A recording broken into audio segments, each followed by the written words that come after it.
Last week, Manuel shared the practice he carries into every big decision now, checking in with himself and screening for his own vibe before moving forward. Today, we are looking at something he noticed from the outside while watching other founders go through hard times after having been through it himself before. He sees two kinds of founders now, and they tend to handle setbacks very differently.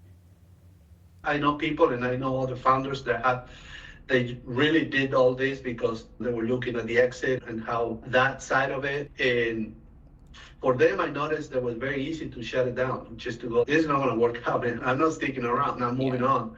The exit-driven founder doesn't have their identity wrapped up in the company. They know why they're playing, and the outcome doesn't change who they are. When it's over, they just stop. They built the thing, it didn't work, and then they close the chapter. You see it with founders who also hit their outcome too. They're even keeled. The exit or the IPO doesn't crack them open and change who they are. I'm working towards that now. Being the type of founder who plays to win without letting the result, good or bad, decide who I am. The other kind of founder is hard to watch. And I'll admit, it was me when I started Bunny. And there are other founders that had more purpose in terms of that the connection to the company was deeper, and it was not necessarily, the money was part of it, but not necessarily all of it. And for those, they tend to linger longer. Purpose is why a lot of us start. We want to fix something real and make the world a better place.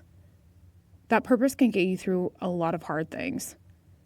It probably has to, because building a company is one of the most hard things to do. But it can also keep you going well past the point where any of this continues to make sense. Or worse, it can trap you somewhere dark after it ends. And they tend to, even when it's a dead man walking, they keep going in hope that something's going to change, or somebody's going to show up or something's going to happen. A dead man walking. I've heard that phrase before, but never thought about it in the context until Manuel said it. A company that has been past its expiration date, but keeps moving forward because the founder can't stop, because stopping would feel like abandoning the purpose and your identity. I've watched founders spend years of their life and money on a vision that never fully comes to fruition.